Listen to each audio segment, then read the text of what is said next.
বাইজিদ বুস্তামি রহমাতুল্লাহ আলাইহির মতো ওনার তো বিশাল এক ইতিহাস আছে। ওনার বাবা তো জমিনের মধ্যে, উনি আসার আগেই দুনিয়া থেকে বিদায় নিয়ে চলে গেল। উনি যখন মায়ের গর্ভে, ওই দিন থেকেই বাবা নাই, জমিনের মধ্যে আসলেন। ওনার মা মনে মনে চিন্তা ভাবনা করে, ছোটবেলা থেকেই গর্ভের মধ্যে নিয়ে চিন্তা ভাবনা করলেন, মা আল্লাহ পাক যদি আমার গর্ভে একটা ছেলে দেয়, আমি তারে মাদ্রাসার মধ্যে পড়াইয়া সর্বোচ্চ ইলমের লাইনে তারে আমি মায়ে নিয়ে যাব, যেহেতু তার বাবায় নাই। নিয়ত করে ফেলল। বাইজিদ বুস্তামি মায়ের গর্ভ থেকে জমিনের মধ্যে আসতে দেরি, এবার সন্তানটারে লইয়া মাদ্রাসার মধ্যে রওয়ানা। যে কয়, উস্তাদ আমার বাইজিদরে নিয়ে আমি মাদ্রাসার মধ্যে আসলাম, সাবধান, জীবনে কোনো দিন আমি আমার বাইজিদের আমি চাই না, আমার বাড়িতে নিতে চাই না। ইলমের লাইনে সর্বোচ্চ পড়াশোনা শেষ হওয়ার পরে আমার বাড়ির মধ্যে পাঠাবেন, এর আগে পাঠাবেন না। সুবহানাল্লাহ জোরে কয় না। কিন্তু আমগো আব্বা আমারা তো কেমন হয়ে গেছে, পোলাটারে মাদ্রাসার মধ্যে দিয়া সপ্তাহে 2 বার যায়, ঠিক কিনা বলেন? যাকে হুজুর ছুটি দেন, আমি একটু ভালো মাছ আনছি তো খাওয়ান তারা লইয়া। তো হুজুরও মনে মনে চিন্তা করে, বেতন আপনি দিবেন, 2 দিন না খেলে আমারই তো লাভ, লয়ে যান গা। হুজুর 2 বার মানা করছে তো শুনছে না, হুজুরের কথা তো লয়ে যান গা, আমরা ডান লয়ে যান গা। লয়ে গেছে গাই বিড়িতে, মনে করছে এটা কামের কাম করছি, লইয়েছি পোলাটারে, মাছ টাছ দিয়ে ভাত টাত খাওয়াইছি, মাশাআল্লাহ, মুরগি টুরগি দিয়ে গরু টরু দিয়ে খাওয়াইছি। সর্বোচ্চ 1-1.5 বছরে মাদ্রাসায় পড়ছে। এরপরে হঠাৎ করে এই ফোলা যে এমন দুষ্ট হইছে, পরে গিয়া হুজুরের দোষ দেয়, মাদ্রাসার দোষ দেয়। হুজুরকে আমার দোষ দিয়ে লাভ নাই, এই ছেলেকে নষ্ট করার পেছনে আপনারাই, ঠিক কিনা বলেন? এত মায়া পোলার জন্য, এত মায়া, এই পোলা তো মানুষের মতো মানুষ হবে না। এ পোলা তো বাইজিদ বুস্তামির মতো এত বড় বুজুর্গ আর এত বড় আলেম হতে পারবে না, এটা অসম্ভব হয়ে পড়বে। আপনি সপ্তাহে 2 বার জানা আনার লিগে খালি ছুটি দিত। জমিনের মধ্যে মায়া বাড়াইছেন, তা আখিরাত থেকে এই পোলাকে বঞ্চিত করলেন। এত মায়া বাড়াইছেন আপনি। আল্লাহ আমাদের সবাইকে সঠিক বুঝদান করেন। বাইজিদ বুস্তামির মা জানায়া দিল, ইলমের সর্বোচ্চ লাইনে যাওয়ার আগে আমার বাড়ির মধ্যে আমি বাইজিদের দেখবার চাই না, এটা আমার আবদার। উস্তাদের দরবারে বাইজিদরে দিয়ে মা বাড়িতে রওয়ানা। মা চলে গেলেন। ছোট্ট বাইজিদ মনে মনে চিন্তা ভাবনা করে, বাবাও জমিনের মধ্যে আসার পর পাই নাই, যদি আমি মায়েরও না পাই, মায়ের আদর না পাই। ছোট্ট ছেলে তো মায়ের প্রতি টান আছে, মাদ্রাসার মধ্যে মায়ের জন্য কান্দে। হঠাৎ করে একদিন চিন্তা ভাবনা করে নিল, উস্তাদের দরবারে যাব। পারমিশন নেওয়ার পরে আমি উস্তাদের দরবারে অনুমতি লই, আমার মায়ের দেখার জন্য আমি যাব। আমি মায়ের দরবারে যাব, মনে পড়ে গেছে রে। এই চিন্তা নিয়ে বাইজিদ বুস্তামি দৌড়ে চলে গেলেন উস্তাদের দরবারে। উস্তাদ আমি চাই বাড়ির মধ্যে যাব, আমি আমার মায়ের দরবারে আমি যাব। উস্তাদকে তোমার মা বারণ করছে, তোমার দেওয়া যাবে না। কিন্তু চোখ দিয়ে ঘোরায় ঘোরায় পানি পড়ে। ছোট্ট মানুষ, মায়ের প্রতি তো টান লেগে গেছে, দিলের মধ্যে মায়ের কথা মনে পড়ে গেছে। বাইজিদ বুস্তামি বারবার বলে, উস্তাদ তো মানবার চায় না। হঠাৎ করে উস্তাদ কয়, তাহলে তোমার শর্ত দিয়ে দিলাম, যদি এত দিনে এত পারা মুখস্থ করতে পারো, তাহলে তোমার মায়ের চেহারা তুমি দেখতে পারবা। চিল্লা পড়া যাবে কি মারহাবা। শর্ত দিয়ে দিল। অন্যান্য ছেলেরা যা পারে না, বাইজিদ বুস্তামির বেলাও তা দিয়া দিল। তাহলে বাইজিদ বুস্তামিও তো পারবে না, এমন এক শর্ত দিয়া দিছে, মানতেও পারবে না, ও মায়ের কাছেও যেতে পারবে না। আমার মাওলার বড্ড কুদরত। আল্লাহ তো বাইজিদের ব্রেনটারে আমার আল্লাহ এমন শার্প বানাইল, এমন ধারালো বানাইল। আল্লাহ পাক ওই ব্রেনটারে এত খোলা বানাইল, ওই দিন যত দিন দিছে, ওই দিনের নির্দিষ্ট দিনের আগেই ওস্তাদের শর্ত পূরণ করে ওস্তাদের দরবারে গিয়ে হাজির। ওস্তাদের কয়, ওস্তাদ আপনি তো শর্ত দিলেন, আমি মানতে পারলাম, মাইনা নিলাম, এখন তো আমার ছুটি দেওয়া যায়। এখন তো বেচারা বিপদে পড়ে গেছে, শর্ত তো দিছি, ওস্তাদ হইয়া না মানলে বলবে আমার ওস্তাদ তো মিথ্যাবাদী ওস্তাদ। আমি ওনারে বললাম শর্ত মানছি, এরপরে উনি আমার মায়ের দরবারে যাইবার দেয় না। কয়ে যাও, নির্দিষ্ট সময় দিয়ে দিলেন, এরপরে তুমি মায়ের সাথে মোলাকাত করে আবার তুমি আমার মাদ্রাসায় চলে আসবা। বাইজিদ বুস্তামি দৌড়ায় যে মায়ের দরওয়াজার সামনে দাঁড়াইয়া যখন মায়ের ডাক দেয় মা, যখন ডাক দেয় মা, যখন ডাক দেয় মা, তিনবার বলে ডাক দিল, এরপরেও মা তো জবাব দেয় না। মা তো ঘরের মধ্যে আছে, মা তো ঘরের মধ্যে আছে, জবাব দেয় না। একটা পর্যায়ে বাইজিদ কয় মা গো, আমি তোমার বাইজিদ দরওয়াজার সামনে দাঁড়াইলাম, মাদ্রাসা থেকে আইলাম। এটা বলার পরে ভেতর থেকে মা কয় তুমি আমার রিয়েল বাইজিদ না, তুমি রিয়েল বাইজিদ হতে পারো না। আমি তো তোমার এই মাদ্রাসায় দিয়ে আইছি, আমি জানি জীবনেও কোনোদিন আমার বাইজিদ আমি মায়ের কথার বাইরে একটা কদমও বাড়াবে না। আমার তো মনে হয় তুমি আমার ফেক বাইজিদ হতে পারো, তুমি আমার রিয়েল বাইজিদ জীবনে হতে পারো না। যাও, তুমি চলে যাও, তোমার যেখানে মন চায় ওখানে যাও। বাইজিদ বুস্তামের চোখ দিয়া গড়ায় গড়ায় পানি পড়ে, মাকে দেখতে পারে নাই, নিয়ত করে দৌড়ে চলে গেল আবার মাদ্রাসার মধ্যে। আমার মা যেহেতু আবদার জানাইছে, আমি আর কোনোদিন আমার মায়ের দেখার জন্য যাব না, তবে মার তো দোয়া আমার উপরে আছে। আমি মাদ্রাসার ভিতরে যাইয়া ইলমের লাইনে আমি আগাইয়া এরপরে একেবারে পাগড়ি লইয়া আমি মায়ের দরবারে আমি হাজির হয়ে যাব। চিল্লা পড়া যাবে কি সুবহানাল্লাহ। বাইজিদ বুস্তামি দৌড় দিয়ে চলে গেলেন মাদ্রাসায়। যা বলে উস্তাদ, মা তো আমার উপরে রাগান্বিত, মা তো আমার প্রতি পরিপূর্ণ ক্রোধান্বিত হয়ে গেল।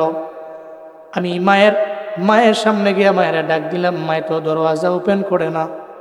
মা আমারে বইলা দিছে তুমি জীবনেও কোনো দিন আমার রিয়েল বাইজিদ না, যাব না, আমি যাব না।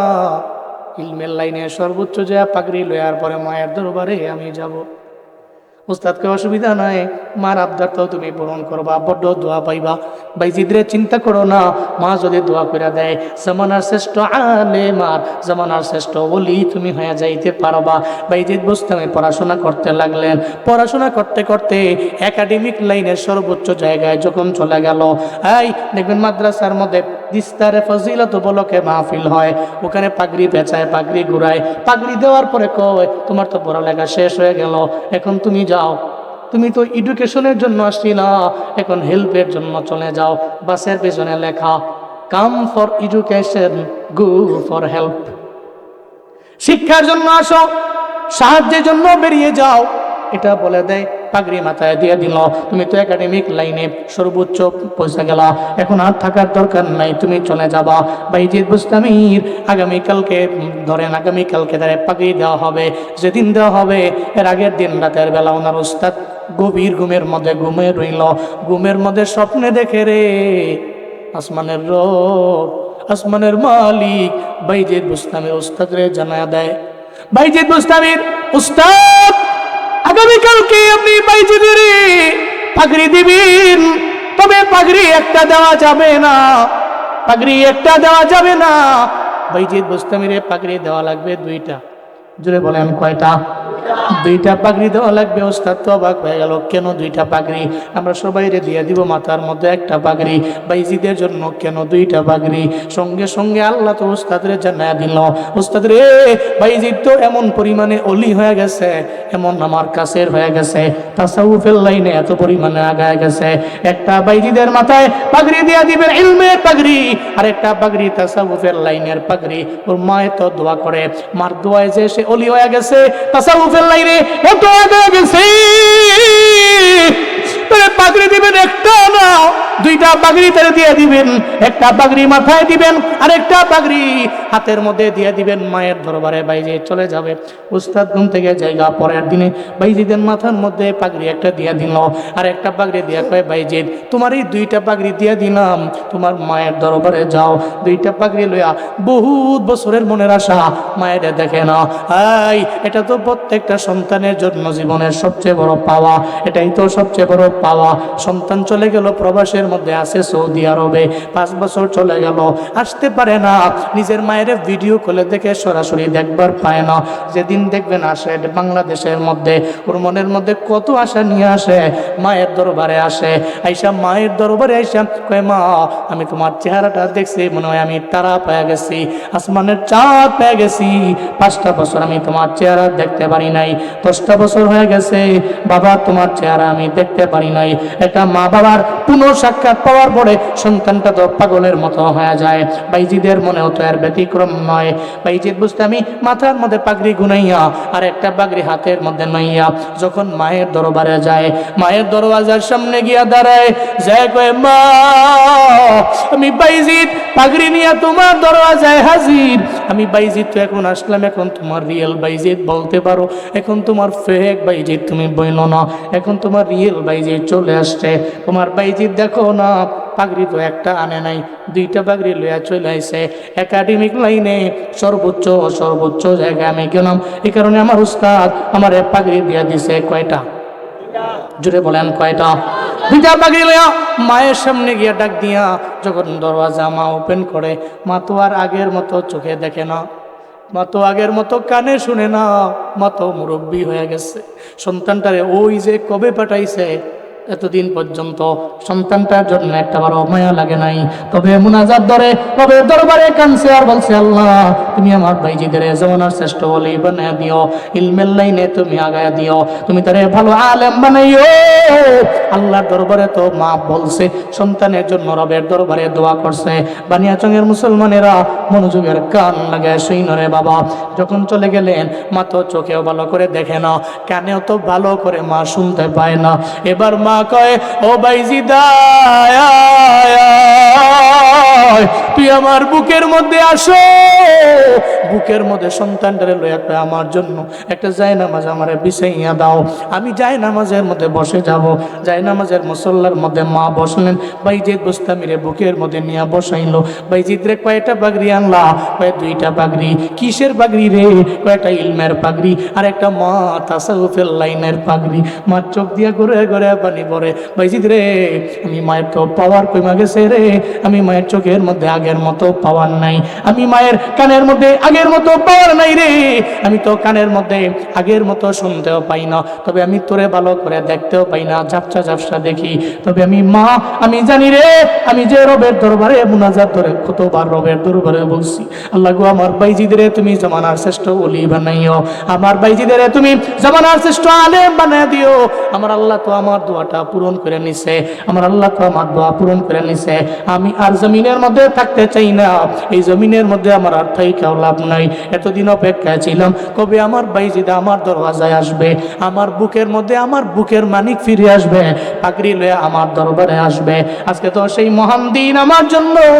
জায়নামাজের মুসল্লার মধ্যে তুমি বসা যাও, বাইজিদের মা মুনাজাত ধরে রবের দরবারে আবদার জানে আর বলে আল্লাহ গো তোমার দরবারে আমার শুকরিয়া, আল্লাহ গো তোমার দরবারে আমি একজন কৃতজ্ঞ মা, আমার তো জমিনের মধ্যে আর কিছু চাওয়া নেই, আমার তো আর কোনো কিছু পাওয়া নাই, আমি কিছু চাই না, আর তোমার দরবারে আমার কিছু পাওয়া লাগবে না। আল্লাহ গো আমার বাইজিদের তুমি জামানার শ্রেষ্ঠ আলেম তুমি বানাইলা, আবার তুমি একজন তাসাউফের লাইনের ওলিও বানায় দিলা। আমি মায়ের দোয়া তুমি পূরণ করে নিছো, আমি আর জমিনের মধ্যে থাকতে চাই না। আল্লাহ গো এখন আমার নিয়ে চলে যাও, আমি আর থাকতে চাই না। বাইজির চোখ দিয়া ঘুরে ঘুরে পানি পড়ে আর কয় মা আমি তো সারা জীবন লাগাইয়া আপনারা তো আমি খেদমত করতে পারলাম না, আমি আপনার জন্য কিচ্ছু করতে পারলাম না, আপনি আমারে বিদায় দিয়ে চলে গেলে আমি কারে মা বলে ডাকবো? আমি জমিনে আসার পরে বাবারও পাইলাম না, আমি যদি আপনারেও হারায়া ফেলি তাহলে আমি কেমনে থাকবো, কেমনে চলবো গো? বলেন না গো আমার মা।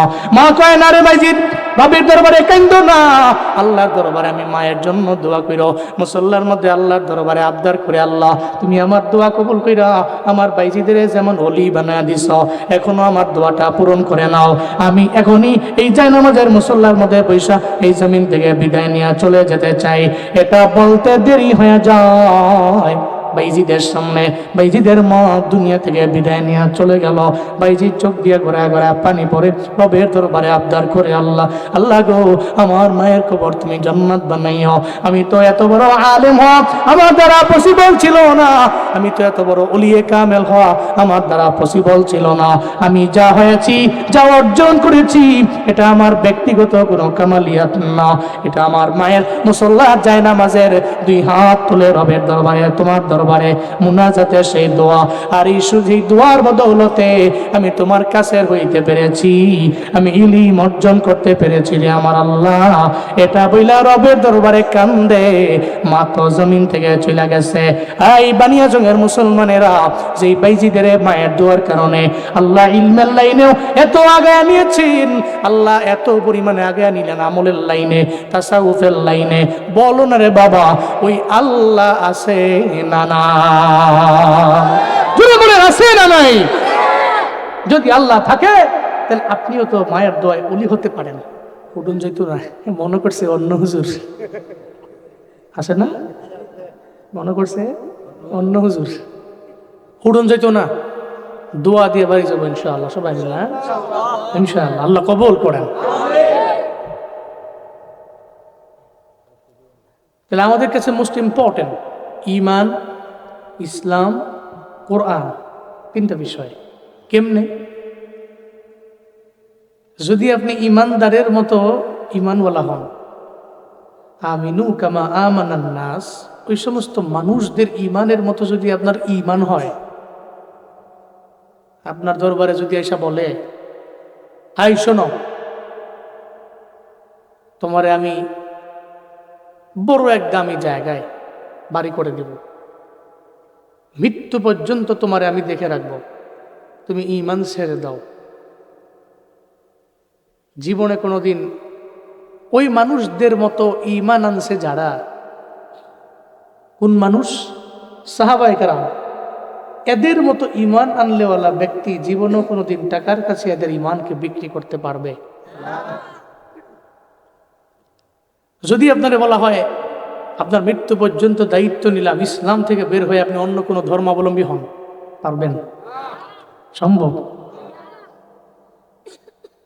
এরপরে কোরআনটা আপনার কাছে কি গুরুত্বপূর্ণ! সুবহানাল্লাহ। আপনি একটা টেবিলের ভিতরে কেউ আপনাকে বলল, অথবা আমি বললাম যে 3টা বই দিই আপনাকে, এর মাঝে একটা কিতাব আর 2টা বাংলা বই, ইংরেজি বই। কিতাবটা হচ্ছে কিতাবুল্লাহ, দ্যাট মিনস কোরআন। আপনাকে দিলাম, বাংলা বই দিলাম, অঙ্ক বই দিলাম। এগুলো সাজান তো, টেবিলে সাজান। আপনি ওপরে কোনটা দিবেন? বলবেন না? পেছনের লোকেরা মনে মনে কয় তারা সামনে বইছে, তারাই কইব, আমরা কইতাম না। রাগ করছেন নাকি আপনারা? আর তোমরা যারা দাঁড়া রয়েছে, জায়গা নেই নাকি? জায়গা আসেনি? হ্যাঁ আসেনি? থাকলে বসে পড়েন। কতক্ষণ দাঁড়ায় শুনবেন আপনারা? বন বন, বসে পড়েন। 2বার কোন যেত না, মুশকিল আছে, বইয়ালান। আল্লাহ কবুল করেন। এটা ঠান্ডা দিয়ে সুন্দর করে বইব, আরাম করে দাঁড়ায় রয়েছে, মনে করছে ব্যাডমিন্টন খেলা হইতেছে। বসা, আল্লাহ কবুল করেন। রাগ করছেন আপনারা? তাহলে কোরআনটা আপনার কাছে দামি। সমস্ত বইগুলো আপনি নিচে রাখলেন, কোরআনটাকে আপনি সাজাইতে গিয়ে উপরে দিলেন, তার মানে কোরআনটা আপনার কাছে বড় দামি। তাহলে আমরা এই 3টা বিষয় দিয়ে প্রশংসা যেন করেছি কার? মাহফিল থেকে গেলে মন থাকবো না, আবার যাওয়ার সময় কইেন না যে আরে হুজুর ইতে কই, ওই এক কান দিয়ে ঢুয়াই আর এক কান দিয়ে বের করে বিড়ি দে। বহুত মাহফিলে দেখছি 1.5-2 ঘন্টা আলোচনা করে রওনা। এরপরে দেখি যে আমি তো আবার জুয়ান মানুষ, আমি তো বুড়া চূড়া না, চোখে পাওয়ারই আছে, আল্লাহ দিলে ভালোই আছে আলহামদুলিল্লাহ। তা আমি দেখি যে মুরব্বী থুরথুরা 70 থেকে 75 বছর বয়স তো মিনিমাম হবে, তো উনি আবার দামি সিগারেট খায় না, বিড়ি আছে না কম দামি, সেটা আর কি, ওইটা খায়া এমনি রাখছে। তো কে জানে কইছে হুজুর আইয়ে, তো এবার আস্তে করে এটা ফালাই দিছে। আমি আবার দেখে লাইছি, আমি তার সামনে গিয়ে গ্লাসটা নামায় বলতেছি, এটা কি সাইরা দেওয়া যায় না? বয়স হয়েছে না? আলাই দিলে বহুত বয়স। উনি কইলেন কি আপনি? পুরো পরিবারের প্রত্যেকটা সদস্য মিললে আমারে এটা সারাইতে পারে না, রান্নে একা জীবনও সম্ভব না। আমি বললাম, এই যে বয়ান শুনলেন 1-1.5 ঘন্টা, শুনলেন কি? দোয়া টোয়া দিয়েও তো হইলেন। যতক্ষণ 1 ঘন্টা বসেছিলাম আমার কাছে মনে হয়েছে দম বন্ধ হয়ে মরে যে মুগামে। দোয়াটা শেষ করে খালি রওনা হইতে দেরি, খালি কইছি বিড়িটা দে ধরাই লাগে, টাইনা টাইনা পাইছি আমরা। ওয়াজ এক কান দিয়ে ঢুকছে, আরেক কান দিয়ে বেরিয়ে হয়ে গেছে। এটা করা যাবে না। আপনি এখানে এসে যেভাবে আল্লাহকে ডাকছেন, মৃত্যু পর্যন্ত এভাবেই ডাকবেন। মুমিন জীবনে তার অবস্থার পরিবর্তনের সাথে সাথে শুকর এবং কৃতজ্ঞতার যে মাপকাঠি, এটা পরিবর্তন করে না। সে গরিব অবস্থায় যেভাবে আল্লাহকে ডাকে, আবার ধনী অবস্থায় স্মরণ করে কাকে? কারণ যিনি গরিব বানাইছেন উনি তো ধনী বানাইছেন। আবার এই ধন দৌলত দিয়া সময়ের ব্যবধানে কেড়ে নিতে পারেন কে? নদীরে পার ভাঙ্গে ও পার করে, এই তো নদীর খেলা। সকাল বেলার ধনী রে তুই ফকির সন্ধ্যা বেলা। আজ আছে তো কাল নাই। চিল্লা বলেন, সম্পদ দেওয়ার মালিক কে? আল্লাহর যদি পছন্দ না হয় আবার কেড়ে নিতে পারেন কে? এই জন্য আপনি গরিব অবস্থায় যা, মোস্ট রিচেস্ট হলেও তা, পরিবর্তন নাই। আর যদি আপনি করার মতো করতে পারেন ফায়দা আছে। লাইন শাকারতুম লাযীদান্নাকুম ওয়া লাইন কাফারতুম ইন্না আযাবি লাশাদীদ। আল্লাহ পাক বলেন, শুকর আদায় করলে আমি আল্লাহ অবশ্যই বাড়ায়া দিব। 1 নম্বরের নাম, 2 নম্বরের নুন, 3 নম্বরের জমায়ের কুম। আল্লাহ পাক বলেন, তুমি শুধু শুকর আদায় করে নাও, আমি আল্লাহ অবশ্যই অবশ্যই তোমার যত রিজিক আছে আগের তুলনায় আমি আল্লাহ বাড়ায়া দিব। এতে কোনো সন্দেহ নাই। কারণ লাম তাকিদ আছে, নুন তাকিদ আছে, আবার জমায়ের কুম আছে। আমি আল্লাহ বাড়ায়া দিব, এটা আমার ওয়াদা। তুমি শুধু আমার শুকর আদায় করে নাও, আমি আল্লাহ বাড়ায়া দিব। যদি তুমি বলো আমি পাইলাম না, খাইলাম না, দিল না, গরিব অবস্থায় রবের ডাকলা, ধনী হয়ে আমার আল্লাহরে বইলা গেলা, মনে রাখবা সম্পদ দিছি আমি আল্লাহ, কেড়ে নিতে পারি আমি আল্লাহ। কারুনের সম্পদ দিছে আমার আল্লাহ, আবার কেড়ে নিয়া জমিনের মধ্যে কারুন আর কারুনের সম্পত্তি জমিনের নিচে নিয়ে গেছেন কে? আল্লাহ পাক বলেন, সত্য শুকর আদায় করে নাও। শুকর আদায় করলে আমি আল্লাহ বাড়াইয়া দেই, কমায়া দেই না। বরকত দিয়ে আমি আল্লাহ ডে বাই ডে ইনক্রিজ করি, হ্রাস করি না। হাই বানিয়াচংয়ের মুসলমান, জমিনের মধ্যে চলার পথে 1 নম্বরের শুকর আদায় হবে আমার আল্লাহর। 1 নম্বরে শুকর করবো আমার আল্লাহর। কেন করব? আসমান দিলেন, জমিন দিলেন, আমারে বানাইলেন, এত এত মায়া করে আল্লাহ পাক বানাইলেন, সম্মান দিলেন আল্লাহ, মর্যাদার আসনের মধ্যে সমাসীন করলেন আমার আল্লাহ। সব বিষয় তো আল্লাহ পাক দিয়া দিলেন, আমারে ফ্রি বানায়া দিলেন। একটু আমার জবাব দেন, আল্লাহ যদি আপনার পানি পান করার ব্যাপারে যদি আমার আল্লাহ বছরে বছরে ট্যাক্স নিত, তাহলে ওই পানি পান কইরা ট্যাক্স দিয়া কি জীবনও আপনি পানি পান করতে পারতেন? জীবনও সম্ভব না। আল্লাহ কয়, আমি আল্লাহ তোরে দিয়েছি সব ফ্রি। আমি আল্লাহ তোমার দরবার থেকে ট্যাক্স নেই না। যা দাও তুমি গভর্নমেন্টে দাও, তুমি তোমার লিডারে দাও, তোমার নেতারে দাও, তোমার গভর্নমেন্টে দাও, তুমি তোমারে দাও, তুমি তোমার বন্ধুরে দাও, তোমার বান্ধবীরে দাও, তোমরাই করো। আমি আল্লাহর দরবারে কিচ্ছু আসে না রে বান্দা। আমি আল্লাহ যা দিলাম, আমি আল্লাহ চাই তুমি একটু আলহামদুলিল্লাহ বলো। 5 ওয়াক্ত নামাজে তুমি দৌড়ে যাও, তুমি নামাজ যাও, রোজা রাখো, নেক আমল করো, এগুলাই করো। তাহলে আমি রবের যত নিয়ামত আছে সব নিয়ামত পাওয়ার পরে শুকর আদায় হয়ে যাবে। আর যদি নিজের শাকির বানাইতে পারো, তাহলে আমি আল্লাহ ওয়াদা দিয়ে দিলাম, আমি আল্লাহ যা দিছি রে নিতাম না, ডে বাই ডে আমি আল্লাহ আরো বাড়ায় দিব। চিল্লায়া পড়া যাবে কি সুবহানাল্লাহ। তাফসীর ইবনে কাসির, আল্লামা ইবনে কাসির বলেন, আল্লাহর এক বান্দা আবিদ, বড় লেভেলের আলেম না, একজন আবিদ। এর মানে ইবাদত যে করে ওই বান্দা আবিদ, ইলম যার ভিতরে আছে ওই বান্দা আলেম। বান্দাটা আলেম না কিন্তু আবেদ। সমাজের মধ্যে বহু মানুষ আছে মাদ্রাসার মধ্যে পড়ে, হুজুর 5 ওয়াক্ত নামাজ ঠিক মতো পড়ে না। আবার বহু এমন আছে রে রিক্সা চালায়, 5 ওয়াক্ত নামাজের 1 ওয়াক্ত সারে না, আসে না না। একজনে আলেম আর একজনে আবিদ। আল্লামা ইবনে কাসির বলেন, এক আবিদ রবের এত কাছের হয়ে গেল, গভীর রাত হয়ে গেছে। যারা আমার মাওলার বড় কাছে বান্দা, গভীর রাতে আমার মাওলার সাথে তাআল্লুক লাগায়, সব দরওয়াজা বন্ধ। ওই বান্দা তো দরওয়াজা বন্ধ করে আমার মাওলার দরওয়াজায় যায়।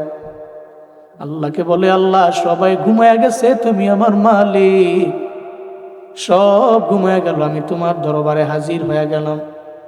ইবনে কাসির বলেন, ওই আবেদ রবের দরবারে কাঁদতে লাগলো আর বলতে লাগলো, আমার আল্লাহ, ফজরের নামাজের পর থেকে নিয়ে এই পর্যন্ত তুমি আমারে যেই পরিমাণ নেয়ামত দিলা, ওই নিয়ামতের শুকর আদায় করার মতো যে বাক্য, ওই বাক্যটা আমার জানা নাই, আমি জাহিল। আল্লাহকে বলতে লাগলেন, রে আল্লাহ আমি কি করব, আমার তো জানা নাই, কেমনে আমি তোমার শুকর আদায় করবো, আমায় বলো না। আল্লাহর দরবারে ওই বান্দার কথাটা বড্ড পছন্দ হয়ে গেল। ওহির দরওয়াজা বন্ধ, ইলহামের দরওয়াজা বন্ধ না। আজও পর্যন্ত ইলহামের দরওয়াজা ওপেন আছে। কোনো বান্দা যদি আমল করতে করতে আমার রব পর্যন্ত চলে যায়, ইলহামের মাধ্যমে বান্দারে জানায় দেওয়া হবে। তবে নবীর মাধ্যমে ওহির দরওয়াজা তো বন্ধ হয়ে গেল। আল্লামা ইবনে কাসির বলেন, ওই আবিদ রাতের বেলা মুজাকারার মধ্যে যখন সুন্দর করে বসে রইল, চোখ বন্ধ করে, ওই বান্দা তো জাহেল, তার দিলের মধ্যে এই জুমলাটার ব্যাপারে জানা নাই, বাক্যের ব্যাপারে জানা নাই, কিন্তু নিয়ামতের শুকর তো বান্দা আদায় করতে চায়। একটু পরে তার জবান দিয়ে অটোমেটিক্যালি বের হয়ে গেল, ইলহামের মাধ্যমে আল্লাহ জানায় দিল। সে পড়তে লাগলো, ইয়া রব্বি লাকাল হামদু কামা ইয়ামবাগি লিজালালি ওয়াজহিক ওয়া আযীমি সুলতানিক। এই জুমলাটা তার জবান দিয়ে বের করে দিল। এই বানিয়াচঙের মুসলমান, চানপাড়ার মুসলমানরা বলেন না, আমাদের ডান কাঁধে বাম কাঁধে 2 জন ফেরেশতা আছে না না? আপনার কাঁধে আছে, আমার কাঁধে নাই, আছে নাকি? সবার কাঁধে আছে। আজকে চানপাড়ার কমিটির কাঁধের মধ্যে নাই, হুজুরের কাঁধে আছে, মুজুরের কাঁধে নাই, সবার কাঁধে আছে, কিন্তু শেখ হাসিনার কাঁধে নাই, আছে নাকি? সবার কাঁধে আছে, ওবায়দুল কাদেরের কাঁধে নাই। কিরামান কাতিবিনা ইয়ালামুনা মা তাফআলুন। চিল্লায়া জোরে করে পড়েন আল্লাহু আকবার। সম্মানিত 2 জন লেখক ফেরেশতা আল্লাহ পাক সবার কাঁধের মধ্যে রেখেছেন। ডান কাঁধেও আছে, বাম কাঁধেও আছে। বান্দা যদি নেক আমল করে ডান কাঁধের ফেরেশতা উঠাইতে দেরি করেন না, সুবহানাল্লাহর আওয়াজ যদি দিয়া দেয়, সঙ্গে সঙ্গে আমল নামায় 10টা নেকি লিখে ফেলে। আলহামদুলিল্লাহ বললে 10টা নেকি লিখতে দেরি করে না। আল্লাহু আকবার যদি বান্দা জবান দিয়া বের করে দেয়, 10টা নেকি বান্দার আমল নামায় দিতে দেরি করে না। আর জোরে চিল্লা আল্লাহু আকবার। ডান কাঁধের ফেরেশতা সঙ্গে সঙ্গে বলতে লাগলো, আল্লাহ আল্লাহ, আমি জানি সুবহানাল্লাহ বললে 10টা নেকি, আলহামদুলিল্লাহ বললে 10টা নেকি, আল্লাহু আকবার বললে 10টা নেকি দেওয়া যায়, কিন্তু বান্দা তো এখন বাড়ায়া বলল, ইয়া রাব্বি লাকাল হামদু কামা ইয়ামবাগি লিজালালি ওয়াজহিকা ওয়া আযীমি সুলতানিক। এই ব্যাপারে কতটুকু নেকি দেওয়া লাগবে আমার তো জানা নাই।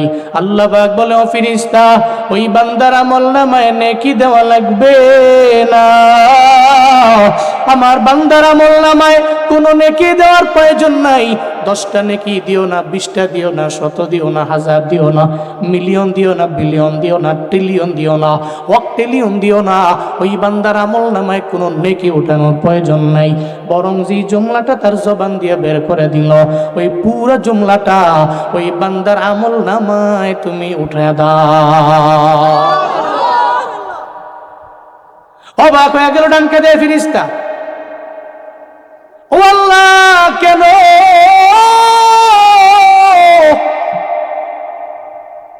সব সময় তো নেকি দেওয়া লাগে, কিন্তু এখন জুমলাটা কেন উঠে দেওয়া লাগবে আমায় বলেন না?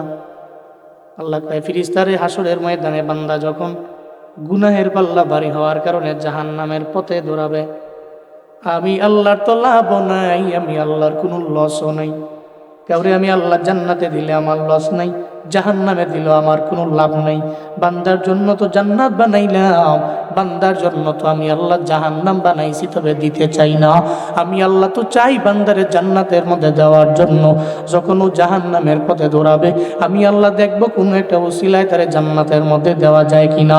আমি তখন বলবো, ও বান্দা আয় আয়, তোর আমলনামাটা আমার হাতের মধ্যে দাও।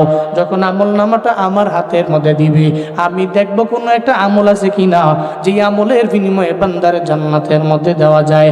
হঠাৎ করে আমি আল্লাহ যখন দেখব বান্দার আমলনামার মধ্যে লিখা, ইয়া রাব্বি লাকাল হামদু কামা ইয়ামবাগি লিজালালি ওয়াজহিকা ওয়া আযীমি সুলতানিক। আল্লাহ গো, তোমার সালতানা যত বড়, ওই পরিমাণ তোমার শুকর আমি আদায় করে নিলাম রে আমার আল্লাহ, ওই পরিমাণ প্রশংসা তোমার আদায় করে নিলাম আল্লাহ। এই কথা বলতে দেরি আর এই জুমলাটা বান্দার আমলনামায় উঠাইতে দেরি হয়ে গেছে।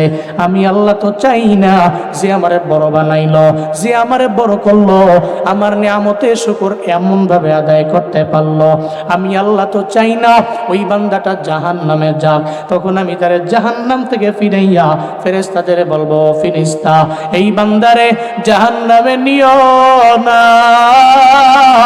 এই বান্দা তো আমারে বড় বলেছি, আমারে বড় কইরা আমার নিয়ামতের শুকর পরিপূর্ণ আদায় করলো, তারে জাহান্নামে দিও না। জান্নাতের 8টা দরওয়াজা ওপেন আছে, বিজলির আকারে পুলসে রাত পার করে দাও। আর জান্নাতের যেই দরওয়াজা দিয়া মন চায়, ওই দরওয়াজা দিয়া জান্নাতে ঢুকায়া দাও।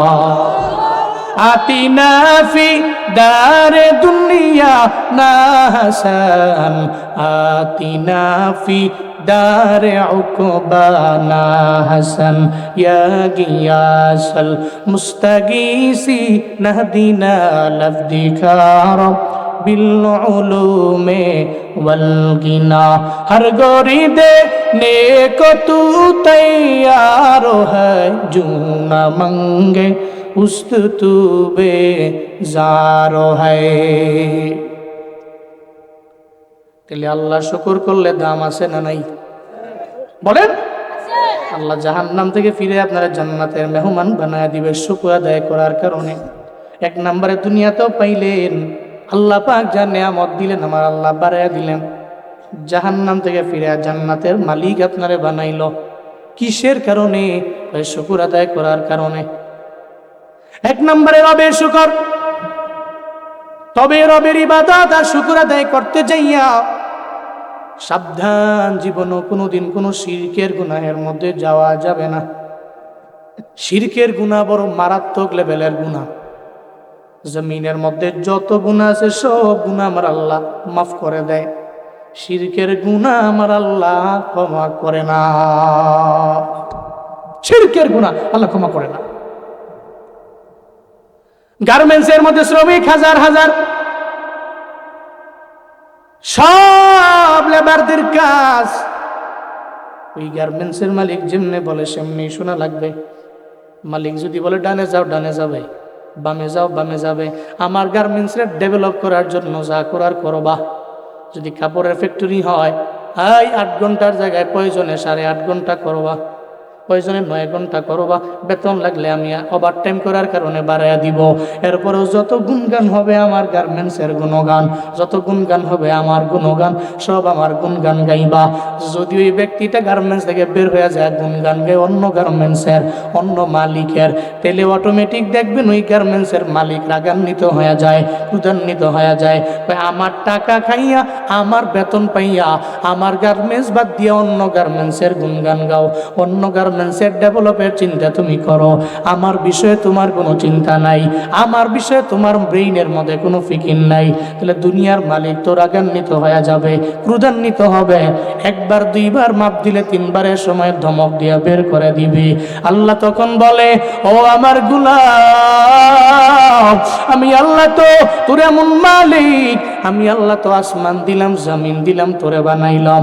এত বড় মায়া করে মায়ের গর্ভের মধ্যে আমি আল্লাহ তোরে বানাইলাম। তুই যদি আমার কুদরতি পায়ের মধ্যে সিজদা না দিয়া, তুই যদি একটা মাজারের মধ্যে গিয়া তোর মাথাটারে ঠেকাইয়া দাও, সিজদা দাও তুমি মাজারে যাইয়া, আবার আমি আল্লাহর সাথে ইবাদতের লাইনে তুমি অন্য কাউরে শরীক করো, যদি তুমি মাছের পূজা করো, যদি তুমি গাছের পূজা করো, যদি তুমি অন্য কোনো বস্তুর পূজা করো, তুমি যদি প্রকৃতির প্রেমের মধ্যে পইরা যাও, যদি শিরকের গুনাহ করো, আবার সওয়াব মনে কইরাও যদি করো, যদি বিদআতের লাইনে আগাও, যদি শিরকের লাইনে আগায়া যাও, শুনে নাও, সব গুনাহ আমি আল্লাহ মাফ করে দিলেও শিরকের গুনাহ আমি আল্লাহ মাফ করি না। ইন্নাল্লাহা লা ইয়াগফিরু আন ইউশরাকা বিহি ওয়া ইয়াগফিরু মা দুনা যালিকা লিমান ইয়াশা। চিল্লায়া জোরে করে পড়েন আল্লাহু আকবার। আল্লাহ পাক বলেন, ইন্নাল্লাহা লা ইয়াগফিরু, নিশ্চয়ই আল্লাহ ক্ষমা করেন না, আইয়ুশরাকা বিহি, আল্লাহর সাথে শরীক করাকে আমার আল্লাহ পছন্দ করে না, ক্ষমাও করে না। ওয়া ইয়াগফিরু মা দুনা যালিকা লিমান ইয়াশা, শিরকের গুনাহ ছাড়া যত গুনাহ আছে আমার আল্লাহ চাইলেই তো মাফ করে দেয়। কারণ আল্লাহ তো এমন পাওয়ারফুল, আমার আল্লাহ, আল্লাহ মাফ করে দিলে আমার আল্লাহ কারো দরবার থেকে পারমিশন নেওয়া লাগে না, জবাব দিয়েও করা লাগে না। ফায়াগফিরু লিমান ইয়াশা ওয়া ইউআযযিবু মান ইয়াশা। এই চানপাড়ার মুসলমান, আমায় বলো না সর্বময় ক্ষমতার মালিককে? আল্লাহর তোকার দরবার থেকে পারমিশন নেওয়া লাগে না। মনে রাখিও, সব তো চাইলেই করতে পারে আমার মালিক, আমার আল্লাহই তো চাইলে করতে পারে। কিন্তু আমার মাওলার তাকাব্বুরির ওই সিফত যদি কোনো বান্দা তার দিলের মধ্যে নিয়ে আইসা গাদ্দারি করে, 2 দিন করবে, 3 দিন করবে, 1 বছর করবে, 2 বছর করবে, 10 বছর করবে, 16 বছর করবে, হঠাৎ করে একদিন দেখবে দেশেও থাকতে পারে না, হেলিকপ্টার দিয়া উড়াল দিয়া দিল্লি যাওয়া লাগে। ঠিক কিনা বলো? এটা তো মাওলার সিফাত। কিন্তু সব মানুষ তো এই থেকে শিক্ষা নেয় না, নেয় না, রবের সিফাত নিয়ে টানে, তাকাব্বুরের ভাব নিয়ে চলে। মনে রাখবেন, আমি জুনায়েদ আল হাবিব যদি বিন্দু থেকে বিন্দু মাত্র পরিমাণ অহংকার নিয়ে চলি, আপনি লিখে রাখবেন, আজকে জুনায়েদ আল হাবিবের বয়ান যাই মানুষ শুনে, আগামী 2 বছর পরে কেউ আমার বয়ান শুনবেও না, আমার কেউ ডাকবেও না, এত মায়াও কেউ করবে না। যদি আমার দিলের মধ্যে তাকাব্বুরের ভাব ঢুইকা যায়, যেদিন থেকে বয়ানে নামছি ওই দিন থেকে আমার বাবা আমার সামনে বসাইয়া 10 মিনিট লাগাইয়া আমার বয়ান করছে। বয়ান তো তুমি মানুষের করো, আমিও করি, এখন তোমারে হবে আমার বয়ান। আমার বাবা আমার বসায় বয়ান করছেন, যতদিন পর্যন্ত এই ময়দানে থাকবা ওয়াদা করে খেলাফ করবা না। আলহামদুলিল্লাহ বলে বলতে পারি, যত বয়ান রাখলাম, বয়ান রাখছি, বয়ান রাখার পরে আমি 1 দিন আগে 2 দিন আগে ফোন দিয়ে কইছি আমি আসতে পারবো না, আমি আসি নাই। গত 8 বছরের ইতিহাসে বাংলার জমিনে কেউ বলতে পারবে না। আল্লাহর শুকরিয়া, আলহামদুলিল্লাহ, আল্লাহর শুকরিয়া। আল্লাহর কাছে আমার বহুত কোটি কোটি শুকরিয়া, এটা আমি এটা কনফিডেন্স নিয়ে বলতে পারি। আপনাদের দোয়ায় তো 64 জেলায় 3 বার গেছি, শুধু মাহফিলকে উদ্দেশ্য করে। আল্লাহর কাছে বহুত শুকরিয়া। ততদিন বাবা আমার সামনে রেখে বলছিল, জীবনে কোনোদিন মুরব্বী ডানে বামে কেউ আসলে তোমার দিলের মধ্যে একটা অহংকারের যে ভাব, এটা আনবা না। আমার আব্বার যারা দেখছে সোশ্যাল মিডিয়া, আমার যারা দেখে, আমার আব্বারও তারা চিনে, খুব নরম মানুষ, খুব একজন বিনয়ী মানুষ,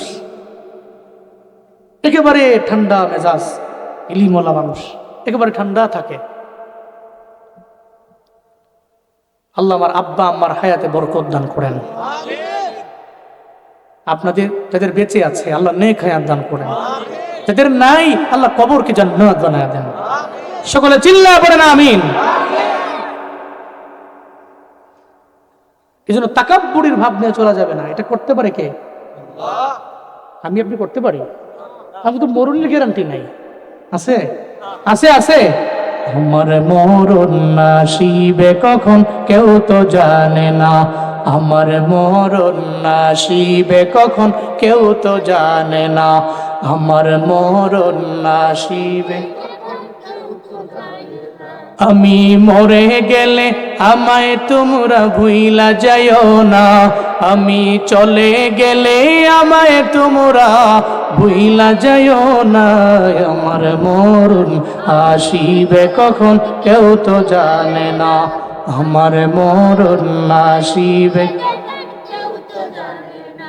এই দুনিয়ায় চিরজীবন থাকার জায়গা না, অন্ধকার কবর যে আমার আসল ঠিকানা।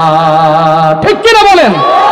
এই দুনিয়ায় চিরজীবন থাকার জায়গা না, অন্ধকার কবর যে আমার আসল ঠিকানা।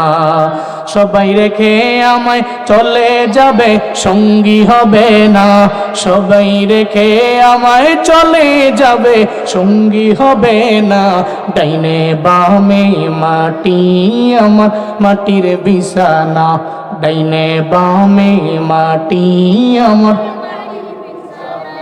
আমি চলে গেলে আমায় তোমরা ভুইলা যাইও না, আমি মরে গেলে আমায় তোমরা ভুইলা যাইও না, ডাইনে বামে মাটি আমার। কন্যা ডাইনে বামে মাটি আমার। যেহেতু আমার মরণের কোনো গ্যারান্টি নেই, সেহেতু আমার দ্বারা তাকাব্বুরি মানায় না।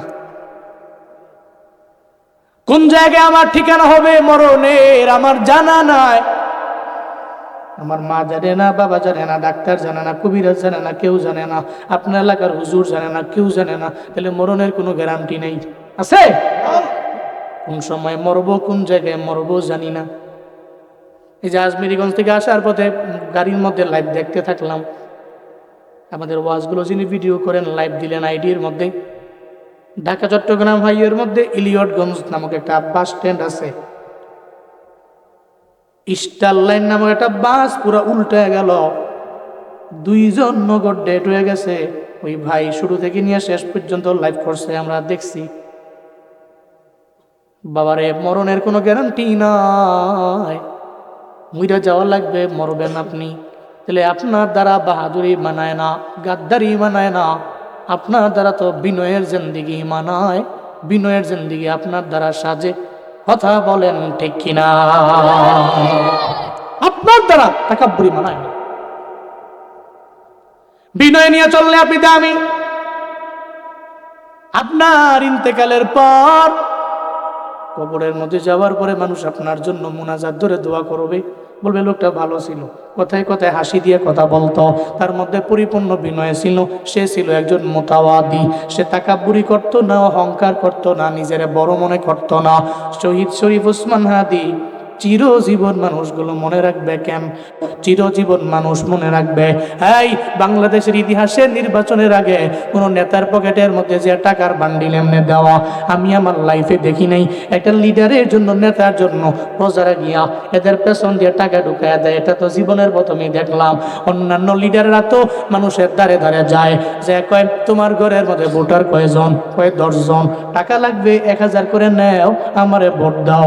কিন্তু বর্তমানে তো কিছু কিছু কিছু ইতিবাচক লিডার আমার দেশের মধ্যে জন্ম নিয়ে নিল।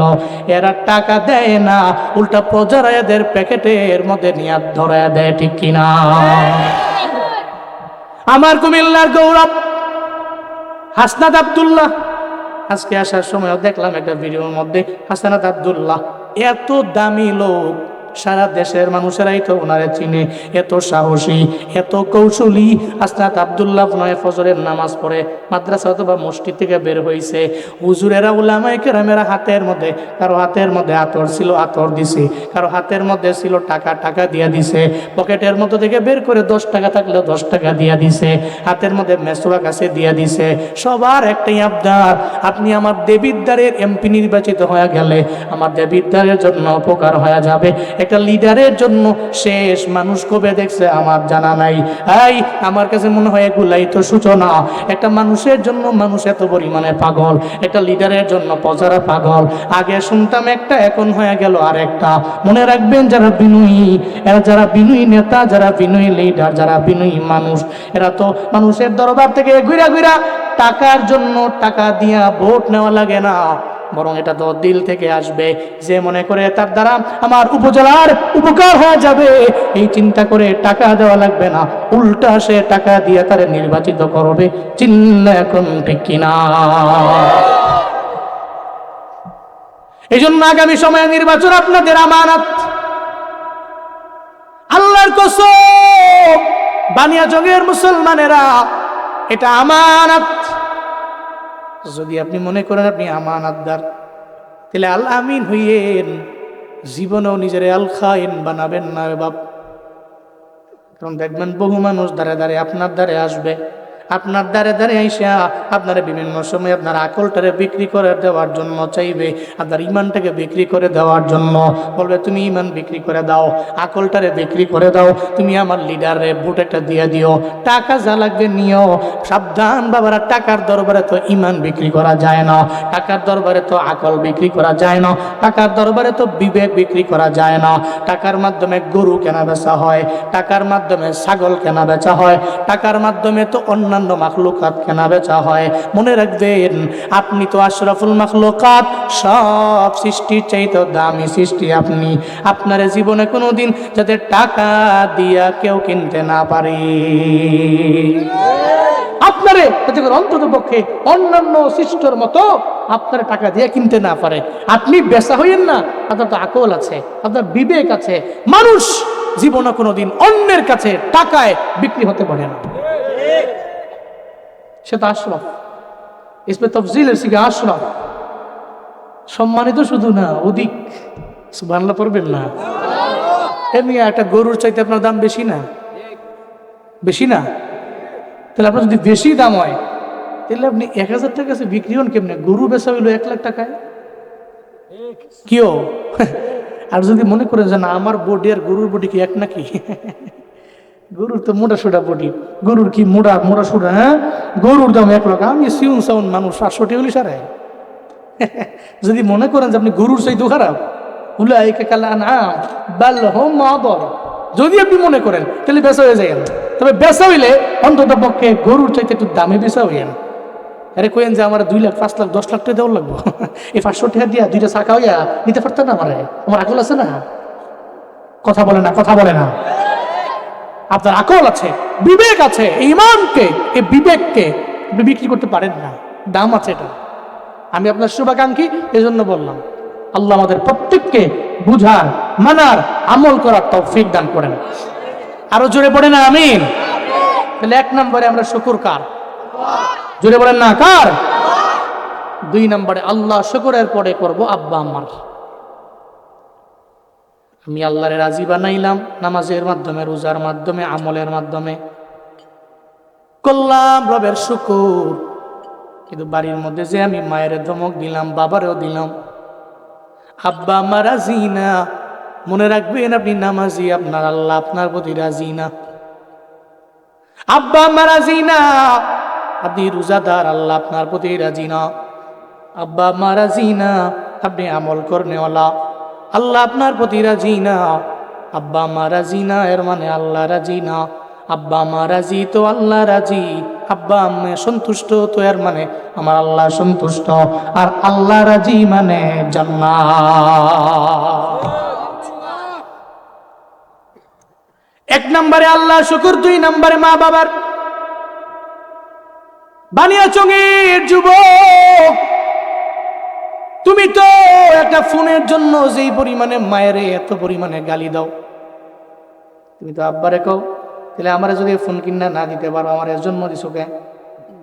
আমার বন্ধুর যদি একটা দামি হুন্ডা থাকতে পারে, বাইক থাকতে পারে, আমার কেন নাই? হাই আমার বাবা মা, কেন তুমি আমার জন্ম দিলা? এমন কথাও তো তোমরা বলতে দ্বিধা করো না। আব্বা আমার সামনে গিয়া এমন প্রেশার ক্রিয়েট করে তুমি বলো, তুমি যদি আমার ফোন কিনা না দাও তাহলে দেখবা আমার বডি নাই, লাশ হয়ে গেছে। এমন হুমকি তুমি দাও, আমি সুইসাইড করব।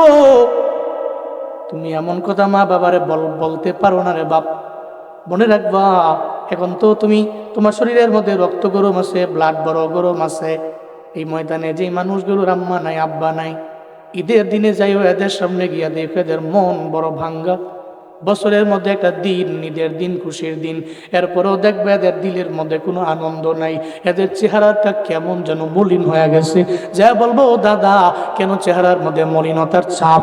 দেখবা বলবে আমার তো মা নাই, আমার বাবা নাই, এই কারণে আমি মা বাবা ছাড়া ঈদের ময়দানেও যেতে পারি না। আমার আব্বা আম্মা ছাড়া ঈদের ময়দানটা আমার বড্ড ফাঁকা লাগে। তোমার কাছে যদিও মনে হয় না, এখন তো ঘরের মধ্যে গেলে মায়ারে পাও, বাবারে পাও। যেদিন হারে যাবে ওদিন হারে হারে টের বাবা, ওদিন কানলেও তো বাবা লাভ নাই। এজন্য থাকতে মা বাবারে দাম দেও, থাকতে কদর দেওয়া লাগবে, থাকতে সম্মান করা লাগবে, ইজ্জত করা লাগবে। যদি আপনি চিন্তা করেন যে আল্লাহ ওই সময় যেমন ছিল এখনো আছে, আল্লাহ যদি বাইজিদের মায়ের দোয়ায় জামানার শ্রেষ্ঠ ওলিয়ে কামেল বানাতে পারে, তাহলে আমারে আল্লাহ কেন পারবে না? আমি কি অপরাধ করছি? আমি মায়ের কাছে যাব, দোয়া নিব, আমি মায়ের সামনে গিয়ে মারে বলবো মা তোমার দোয়া নাকি আমার আল্লাহ ফিরে দেয় না, তুমি খালি আমার জন্য দোয়া করে দাও। দোয়া করে দিলে আমি কামিয়াব হয়ে যাব। আপনি মায়ের সামনে গিয়া যদি বলেন মা দোয়া করো, মা যদি দোয়া করে মুনাজাত ধরে, এই জীবনটা আপনার সফল, এতে কোনো সন্দেহ নাই, এতে কোনো সন্দেহ নাই, এই জীবন সফল হয়ে গেছে। বদদোয়া নিয়েন না, বদদোয়া নিয়েন না। মনে রাখবেন, সাহাবী নবীর কাছে গিয়া কয় নবী আমার আব্বা আমার কি হক আমি আদায় করতে পারি, কি করব আমি? নবীজি কোনো হকের কথা না বইলা নবীজি বলে দিলেন হুমা জান্নাতুক ওয়া নারুক। জুড়ে পড়বেন না সুবহানাল্লাহ। কি বলছে? হুমা জান্নাতুক ওয়া নারুক। দ্যাট মিনস তোমার আব্বা আম্মা তোমার জন্য জান্নাত, তোমার আব্বা আম্মা তোমার জন্য জাহান্নাম। মানে ওনারা দুইজন তোমার জান্নাত, ওনারা দুইজন তোমার জাহান্নাম। তুমি এদের রাজি করতে পারলে তুমি জান্নাতি। সুবহানাল্লাহ। পকেটে থুন, বাড়ি যে কইেন না না মাশাআল্লাহ, এই এলাকার লোকেরা মনে বউ পাগল ভালো চিন্তা করছে, একা একা সুবহানাল্লাহ কই লাভ আছে? ভাই যে কম্বলের তলে আমি আর আমার হেভি দিয়ে মিলে সুবহানাল্লাহ কমু এরম বউ পাগল দেখছি না আমি। জোরে কয় না সুবহানাল্লাহ, আরো জোরে কয় না আলহামদুলিল্লাহ। উঠতো না ও ডাক দিয়ে পরে স্টেজে লইয়া মুশকিলে পড়ে যাবো, উঠতো না ডাক হয়ে যামকে পরে দোয়া টোয়া দিয়ে যাওয়ান লাগবো। কোন আল্লাহু আকবার, আরো জোরে আল্লাহু আকবার। তাহলে আব্বা আম্মা আমার জন্য জান্নাত, আব্বা আম্মা জাহান্নাম। এরা রাজি মানে জান্নাতি, এরা রাজি না তবে জাহান্নাম। সোজা কথা, সোজা কথা। জান্নাতের চাবি আমার মা, ও মা গো জান্নাতের চাবি আমার মা, জান্নাতের চাবি আমার মা, ও মা গো জান্নাতের চাবি আমার মা। কোন না? জান্নাতের চাবি আমার মা, ও মা গো জান্নাতের চাবি। মা যার বেঁচে নাই তার মতন দুঃখী নাই, মা যার বেঁচে নাই তার মতন দুঃখী নাই। খালা ফুফু মায়ের সমান না, ও না গো খালা ফুফু মায়ের সমান না। জান্নাতের চাবি আমার মা, ও মা গো জান্নাতের চাবি। কন্যা জান্নাতের চাবি আমার মা, ও মা গো জান্নাতের চাবি। আমার কঠিন অসুখ হলে আল্লাহর কাছে মা বলে, আমার কঠিন অসুখ হলে আল্লাহর কাছে মায় বলে, আমায় তুমি লইয়া যাও গো, আমায় তুমি লইয়া যাও গো, সন্তান নিও না। জান্নাতের চাবি আমার মা, ও মা গো জান্নাতের চাবি আমার মা, জান্নাতের চাবি আমার মা, ও মা গো জান্নাতের চাবি। মা যার বেঁচে নেই তার মতন দুঃখী নাই, মা যার বেঁচে নেই তার মতন দুঃখী নেই, খালা ফুফু মায়ের সমান না, ও না গো খালা ফুফু মায়ের সমান না। জান্নাতের চাবি আমার মা, ও মা গো জান্নাতের চাবি, জান্নাতের চাবি আমার মা, ও মা গো জান্নাতের চাবি। হুমা জান্নাতুকা ওয়া নারুক, তাহলে জান্নাত তো আব্বা আম্মা আমার জন্য, জাহান্নাম আব্বা আম্মা আমার জন্য। বানিয়াচঙের মুসলমানেরা আজকে থেকে নিয়ত করে নেন রে বাবা, চান পাড়ার মুসলমানেরা আজকে থেকে নিয়ত করে নেন, এই গভীর রাতে নিয়ত করেন আপনি 1 নম্বরে রাজি করবেন আল্লাহ রে, 2 নম্বরে আব্বা আম্মারে। এই দুইজন রাজি মানে কোনো চিন্তা নাই, এই দুইজন রাজি মানে আপনি জান্নাতি, দুইজন রাজি মানে জান্নাতি। আল্লাহ রাজি আব্বা আম্মা রাজি মানে আপনি জান্নাতি, আল্লাহ রাজি আব্বা আম্মা রাজি না, আল্লাহ তো রাজি হবে না। আল্লাহকে রাজি বানাইলেন, আব্বা আম্মা রাজি না, তাহলে লাভ নাই। আবার আব্বা আম্মার রাজি বানাইলেন, নামাজও পড়লেন না, রোজাও রাখলেন না, আমলও করলেন না, রবের শুকরিয়া আদায় করলেন না, এর মানে আপনার জান্নাতে যাওয়ার পথ সুগম হলো না। আজকে থেকে নিয়ত করেন আপনি সর্বাবস্থায় শুকর আদায় করবেন আমার আল্লাহর। 2 নম্বরে করবেন মা বাবার, আনিশকুলি ওয়ালি ওয়ালিদাই, 1 নম্বরে করবেন আল্লাহর, 2 নম্বরে আব্বা আম্মার। কারা কারা পারবেন 2টা হাত তুলে আমার আল্লাহরে দেখান। ও আল্লাহ তুমি কবুল করে নাও, আয় আল্লাহ তোমার শুকর আদায় করার মতো তৌফিক দিয়া দাও, আয় আল্লাহ মা বাবার খেদমত করার মতো তৌফিক দিয়া দাও, আব্বা আম্মা এবং তোমারে রাজি বানাইয়া কবরে যাওয়ার তৌফিক দাও। চিল্লা জোরে করে পড়েন আমিন, আরো জোরে পড়েন আমিন। আজকের মাহফিল থেকে মেসেজ, 1 নম্বরে শুকর কার? যতই ঝড় ঝাপটা যাই আসুক ইনশাআল্লাহ। এখানে অধিকাংশ জোয়ান পোলাপান আছে, জোয়ান যুবকরা, এদের রক্ত গরম, এরা চাইলে সব মাইরা মুইরা হুড়ে এলায়। ওই যে এক পাড়ায় গেছে, ওই পাড়ায় যাওয়াতে হেরে খালি একটা ভেক্সি দিছে, ভেক্সি বুঝুন না, বেসকি আর কি, বেসকি, হ্যাঁ তা লাভ দিয়ে উঠছে, ভেলকি বেসকি, আমগা লাগে ভেসকি কয়, ভেলকি ভেলকি মারছে, তা লাভ দিয়ে উঠছে, অমুক পাড়ায় গেছে। ওরা আইস আইয়া হেরে মেসেজ দিছে, তুমি চিনছো না আমারে, তুমি কোন বাসাটার ভিতরে একটা ইটা মারছো তুমি বুঝছো না, তুমি চিনো না আমারে, আমার গ্রুপ জানো, একটা ফোন দিলে 10টা বাইক লিয়া ফোলাই না উনি হাজির, কি রক্ত গরম, মাইরা নামরে পারে না। কথা বলেন ঠিক কিনা বলেন? ইটা জুয়ান ফ্লাইন্ডির ফজরের সময় কোনো শীত আছে নাকি? আবার আর 2টা বন্ধু খেলে ব্যাডমিন্টনই তো খেলে, শরীরটা কি গরম, গাম বায়া বায়া পরে, কিন্তু ফজর পড়ো তোমরা ব্যাডমিন্টন খেললা, 2:30 বাজে বাসায় যাও, পরে গিয়া চিত্তে ফিরে ঘুম দেও, ফজর পরে তোমার আব্বাই তোমার উপরে ফরজ না, হ্যাঁ ফরজ না, তো ব্যাডমিন্টন খেলা ফরজ না ফজরের নামাজ ফরজ? তো ব্যাডমিন্টন খেলো খেলো, কিন্তু ফজর তো পড়তে হবে, ঠিক কিনা? মাঝে মাঝে সুযোগ পাইলে আমগো লোকে আছে কঠিন খেলতে পারে, কি চাপ মারে, আমিও পারি না, তোমরাও পারতা না, কঠিন খেলা পারে, আমরা মাঝে মাঝে খেলি। এর মানে খেলা মানে তো আমি ফজর পড়তি না এমন না তো, তুমি তোমার বডিকে ফিট রাখার জন্য খেলো, শীত দূর হয়ে যাবে, খেলো, কিন্তু ফজর পড়তে হবে ইনশাআল্লাহ। না যুবক ভাইরা ইনশাআল্লাহ অ্যালার্ম দিয়ে রাখবো, অ্যালার্ম ফোনে অ্যালার্ম দিয়ে রাখবো, ফজরের সময় ফরজটা পইরা পরে আবার ঘুমায় যাবে ইনশাআল্লাহ। আল্লাহ পাক কবুল করেন। আল্লাহ আমার যুবকদেরকে 5 ওয়াক্ত নামাজি বানায় দেন, রোজা রাখার তৌফিক দান করেন, আমল করার তৌফিক দান করেন, মুরব্বীদের সাথে ভালো আচরণ করার তৌফিক দান করেন, শহীদ শরীফ উসমান হাদির মতো এমন দিলওয়ালা বানায় দেন। আরো জুড়ে পড়েন, চিল্লায় পড়েন আমিন। আজকে এই মাহফিলের যুব সমাজরা অক্লান্ত পরিশ্রম করেছেন এই মাহফিলের জন্য।